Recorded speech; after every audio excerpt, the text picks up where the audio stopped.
গেল ৭ অক্টোবরের পর থেকে ফিলিস্তিনি স্বাধীনতাকামী সংগঠন হামাসের সঙ্গে চলছে ইসরায়েলের যুদ্ধ।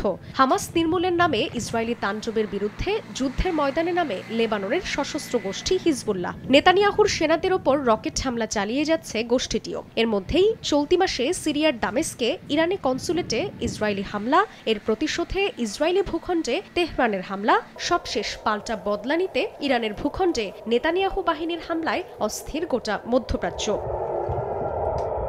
ক্রমবর্ধমান উত্তেজনার আবহে নানা ক্ষয়ক্ষতির বিষয় স্পষ্ট হওয়ার পর এবার আলোচনায় মধ্যপ্রাচ্যের আকাশসীমা। উত্তপ্ত পরিস্থিতিতে এই রুটের আকাশসীমা বন্ধ কিংবা ফ্লাইট পরিচালনা বন্ধ করতে বাধ্য হচ্ছে বিভিন্ন দেশ।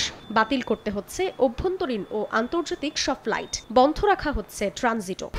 1, 2, 3 ঢাকায় জমি জিতে নিন 100% ক্যাশব্যাক সহ 20 কোটি টাকার পুরস্কার। বৃহস্পতিবার ইস্পাহানে বিমানবন্দরের কাছে বিস্ফোরণের পর কয়েকটি শহরের ওপর দিয়ে বিমান চলাচল স্থগিত করে ইরান। এর আগে গত শনিবার ইসরায়েলে ইরানের হামলায় সৃষ্ট উত্তেজনার জেরে গত 14 এপ্রিল আকাশসীমা বন্ধের ঘোষণা দেয় জর্ডান, ইরাক ও লেবানন। বিশ্লেষকরা বলছেন, শুধু স্থলপথে নয়, মধ্যপ্রাচ্যের আকাশসীমাও রীতিমতো ঝুঁকিপূর্ণ এখন।